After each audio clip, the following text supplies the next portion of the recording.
Hi everybody, welcome to Storytime. Today's Storytime is all about dragons. So our first story of Storytime is There's a Dragon in Your Book by Tom Fletcher. Okay, let's see. Oh look. There's an egg in your book. What color egg is that? Purple? Oh, it looks ready to hatch. Do you see it? Whatever you do, don't turn the page. Hey, we shouldn't turn the page. Said not to. We're just going to sit here. Do you think we should turn the page? I'm going to turn the page. I know it said not to, but what else can we do? We need to read the book. Okay, let's turn the page. Okay. I can't believe you did that. The egg hatched, and now there's a dragon in your book. Oh, don't be scared. It's a baby dragon. Oh, look how cute he is. Go ahead and tickle her little nose. Should we tickle it? Tickle. Can you tickle it? Touch the screen and tickle her nose. Achoo! Oh, no. Oh, oops. The dragon accidentally sneezed fire in your book. We need to put this out quickly. Can you help the dragon blow out the flame? Can you blow on that? Blow from home. Blow right there. Blow. Woo! And turn the page. Okay, let's turn it. Oh, no. Your dragon didn't blow out the fire. She blew more fire. Oh, my goodness. Carefully, we're going to cover the flames by turning the page and tamp it down. That should put them out. Okay, so we have to turn. And we have to, oh no, it didn't work. They're getting bigger. Oh no, don't get too close. If only we could think of a way to put out this fire. Help me. How can we put this fire out? It's getting bigger. Do you have any ideas? No? Oh no. That's it. You're going to use your imagination to put out the fire. Okay, we're going to imagine a great big water balloon right in the middle of the next page. Make sure it's full and ready to pop. Are you imagining it? I can see it. It's really big. It's full of water. Perfect! There it is! There it is! Now we're going to use our finger to pop the balloon. All right, ready? Put your finger right there. Pop it and get ready for splash! Oh, hooray! We did it! We put out the fire. We're going to give the dragon a high five. Can you give him a high five?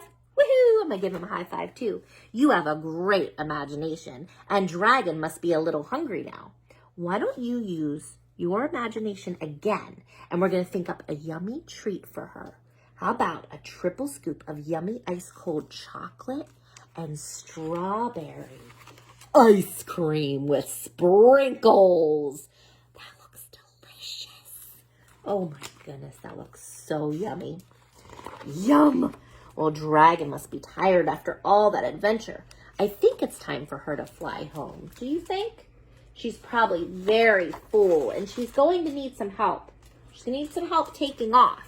So we're going to flap the book up and down like giant dragon wings, okay? Keep flapping, it says. Keep flapping. Okay, we're going to keep flapping. Oh, my goodness. There she goes. Goodbye, dragon. Oh, we're helping her go. Wave goodbye. And then turn the, wait, what's this? What's this?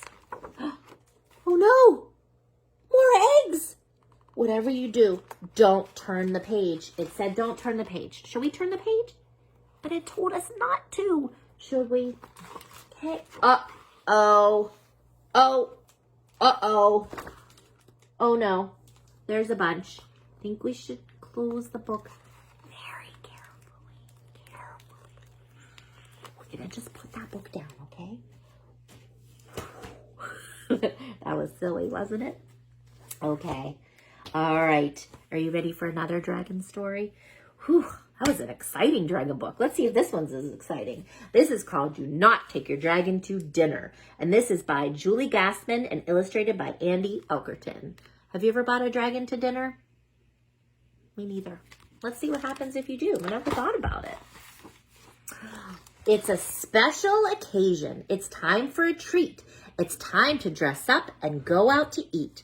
But carefully consider your dinner's guest list. For my dear friend, I simply must insist, do not take your dragon to dinner.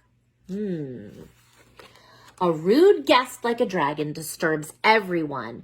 It barges right in and it spoils the fun. A wing in your face, a tail and a drink, and worst of all, that distinct dragon stink. Woo!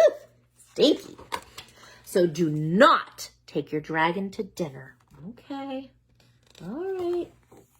Waiting for food, she'll get really bored, and then her behavior cannot be ignored. She'll grab for your phone, she'll crawl on the floor, she'll stand on the table, and she'll let out a roar. That would not be very good. So do not take your dragon to dinner. You may believe that once food is in sight, your dragon will sit and be so polite. But he'll pick up his bowl, he'll drink with a slurp, and then he'll let out a fiery burp. So do not take your dragon to dinner. Oh, look at that fiery burp. Oh, geez. Dragons are known for taking big bites. When the food spills back out, it's a terrible sight. She pounds on the table. She plays with her food. She picks at her fangs. She's very rude. So do not take your dragon to dinner. But my dragon is so very special to me. Celebrate without him? It simply can't be. He's part of my family, part of my heart. What can I do so we don't have to part? Ah, my friend, I see your frustration, but dinner at home can be a grand celebration. You can ask your dragon to help with the meal. His flame can sear and his claws can peel. He can set the table, put each dish in its place. He can light the candles with incredible grace. Then at dinner, practice being polite. Sit still, use silverware, try not to ignite. Ask him to use napkins instead of his wings. Remind him to ignore the phone if it rings. Encourage him to close his mouth when he chews and be sure he remembers his pleases and thank yous. Practice this often and your etiquette beginner. You'll soon be taking him out to dinner. The end. So we have to do lots of practice before our dragon is ready to go out to dinner. That makes sense. I understand. Okay, are you ready for our last dragon story? This is an awesome book. If you've never read it before, this is called The Popcorn Dragon, and it is by Jane Fair with illustrations by Lisa McHugh. Okay, this is Dexter. Dexter was a dragon with a green scaly body and a long twisty tail. He had short knobby legs and he had wings like a bat's, which he would be able to fly with when he was older. Like all dragons, Dexter had hot breath. When he got mad or excited and breathed extra hard, his breath grew extra hot. One day, Dexter felt sad because he had no one to play with. He was so sad that he sighed a deep sigh. Out of his mouth came a cloud of smoke. "Why, look at me," said Dexter. "I'm blowing smoke." He could hardly believe it. He sat still and breathed hard. Sure enough, smoke was coming out of his mouth. Dexter cried, "I never knew I could blow smoke." He ran to his mother, panting for joy. He shouted, "Look at me! I'm blowing smoke!" He ran to the edge of the river where he could see himself in the water and said, "Just look at that smoke!" He thought, "I'm going to show the other animals how I can blow smoke." Dexter began to stroll up and down and puffed a little smoke here and puffed a little smoke there, as if blowing smoke was just nothing. After a while, he saw the other animals, the giraffe, the zebra, the elephant, peeking at him from behind some rocks. The giraffe, the zebra, and the elephant all came out and watched Dexter blowing smoke. Their eyes nearly popped out of their heads. Dexter blew smoke till he looked like a bonfire. Pretty soon, the giraffe slipped quietly away and hid behind a rock. He said, "Woof," trying to blow smoke like Dexter, but he couldn't do it. Then the zebra ran off and disappeared over a hill. He said, "Woof," and "woof," trying to blow smoke like Dexter, but he couldn't do it. Finally, the elephant said, "Goodbye, I have to go." He trotted into the woods and went, trying to blow smoke like Dexter, but he couldn't do it. So he said, "Oh, pooh, who wants to blow smoke anyway?"